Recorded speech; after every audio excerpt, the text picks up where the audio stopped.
Hello medicos, welcome to everything for pharmacy. आज हमारा ये लास्ट टॉपिक होगा unit second of the physical pharmaceutics first third sem. Okay, so determination of the dipole movement. Firstly हमें ये जानना जरूरी है कि डाइपोल मूवमेंट क्या है। डाइपोल मूवमेंट यानी कि जब दो अपोजिटिवली चार्ज, मतलब कि उनकी जो क्वांटिटी है वो तो सेम होगी, लेकिन क्वालिटी क्या है कि उनके पास अपोजिट दो अपोजिट चार्ज होंगे, जैसे कि माइनस क्यू।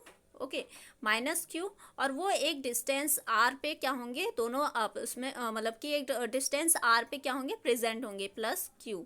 ओके, तो ये है हमारा, मतलब कि इन इन दो चार्जों को, मतलब जब इनके बीच में कोई फोर्स ऑफ अट्रैक्शन होगा, जैसा कि हम जानते हैं पॉजिटिव नेगेटिव आपस में अट्रैक्ट करते हैं, तो उस केस में क्या होता है कि हम इस प्रॉपर्टीज को हम बोलते हैं डाइपोल मूवमेंट। यानी कि दो मूवमेंट ऐसे डाइपोल हैं, जैसे कि वन पोल एंड दूसरा, ये दोनों पोल आपस में क्या कर रहे हैं, अट्रैक्ट कर रहे हैं, तो उनके बीच एक मूवमेंट हो रहा है, तो उसी के इसलिए हम उसे बोलते हैं dipole movement. Okay, the determination of the dipole movement. हम डाइपोल मूवमेंट को कैसे आइडेंटिफाई करेंगे, डिटरमाइन करेंगे।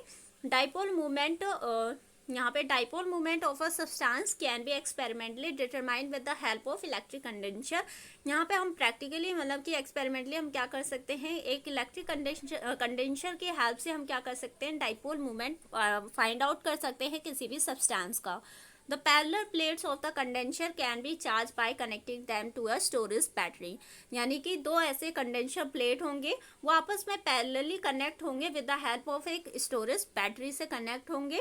When the condenser is charge, जैसे ही कंडेंसर चार्ज होगा वोल्टेज की हेल्प से, एंड इलेक्ट्रिक फील्ड सेटअप होगा, यानी पॉजिटिव टू नेगेटिव क्या होगा, हमारे इलेक्ट्रिक फील्ड सेटअप हो जाएगा with the field strength equal to the applied voltage. यानी जितना भी वोल्टेज अप्लाई किया गया है उतना ज़्यादा उनकी स्ट्रेंथ होगी उस फील्ड की, इलेक्ट्रिक फील्ड की। ओके, और divided by the distance D between the plate, और फिर हम उनके बीच, उन प्लेट्स के बीच का जो डिस्टेंस होगा उससे डिवाइड कर देंगे, तो ईजिली क्या होगा, हम उसे आइडेंटिफाई कर पाएंगे किसी भी सब्सटेंस का डाइपोल मूवमेंट। जैसे कि ये हमारे कंडेंसर है, एक ये हमारा कंडेंसर हो गया, एक ये हो गया। अब ये पॉजिटिव साइड से कनेक्ट है, तो ये पॉजिटिव कंडेंसर हो गया, और ये नेगेटिव कंडेंसर। अब इनके बीच में क्या होगा, आपस में ये क्या करेंगे, फोर्स ऑफ अट्रैक्शन लगेगा, दोनों पर चार्जेस आ चुके हैं, तो एक इलेक्ट्रिक फील्ड सेटअप होगा positive to negative. Okay, electric field हमेशा पॉजिटिव टू नेगेटिव मूव करती है। नाउ अब हम क्या करेंगे, यहाँ पे प्रोसेस क्या होगा, when polar molecules having a dipoles placed between the plate, यानी कि वो मॉलिक्यूल जो पोलर इन नेचर होते हैं, यानी कि पोलराइज हो जाते हैं, आयंस में ब्रेक हो जाते हैं, जब उन्हें हम उनके पास दो पोल होंगे, एक पॉजिटिव एक नेगेटिव होगा, उन्हें जब हम प्लेट्स के बीच में रखेंगे, it will align themselves with the its negative end toward the positive plate. यानी कि जैसे ही हम कोई भी आयनाइज्ड मटेरियल इसके अंदर रखेंगे, वो ब्रेक होंगे और अपने अपोजिट चार्जेस कंडेंसर की तरफ वो अट्रैक्ट हो चुके होंगे। जैसे कि हमारा ये नेगेटिव प्लेट था और ये पॉजिटिव है, अब ये हमारे आयंस ब्रेक हो चुके हैं। ओके, आयंस ब्रेक होने के बाद अब ये पॉजिटिव वाला नेगेटिव की तरफ चला जाएगा, नेगेटिव वाला पॉजिटिव की तरफ। ओके, अब ये भी अपना एक इलेक्ट्रिक फील्ड सेटअप करेंगे। जो कंडेंसर का है वो तो पॉजिटिव टू नेगेटिव इस तरफ चल रहा है, ओके, ये इस डायरेक्शन में है, लेकिन हमारा जो ये है हमारे आयनाइज पार्टिकल्स जो हैं, इनका भी अपना एक इलेक्ट्रिक फील्ड सेटअप होगा जो कि अपोजिट डायरेक्शन होगा। ये पॉजिटिव इधर है, तो यानी कि पॉजिटिव टू ये नेगेटिव की तरफ।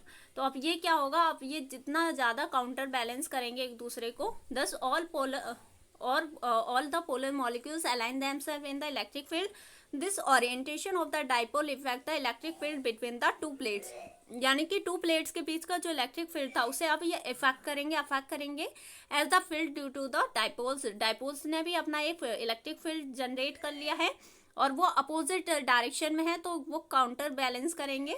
The plates are charge voltage से V prior to the introduction of the polar substance. यानी कि जब हमने उन प्लेट्स के बीच में हमने कोई भी पोलर सब्सटेंस ऐड नहीं किया था, तब तो उनका वोल्टेज था प्लेट्स का V, लेकिन जब हमने वहाँ पे पोलर सब्सटेंस इंट्रोड्यूस किया उन प्लेट्स के बीच में, तो उसका जो वोल्टेज हुआ वो या तो लोअर हो सकता है या तो हायर हो सकता है। लोअर पर जनरली लोअर होगा, क्योंकि वो वहाँ पे कट कर रहा है, अपोजिट वैल्यू शो करेगा, तो डैश V आया। ओके, V के ऊपर डैश लगा दिया हमने, यानी कि चेंज इन वोल्टेज हो गया।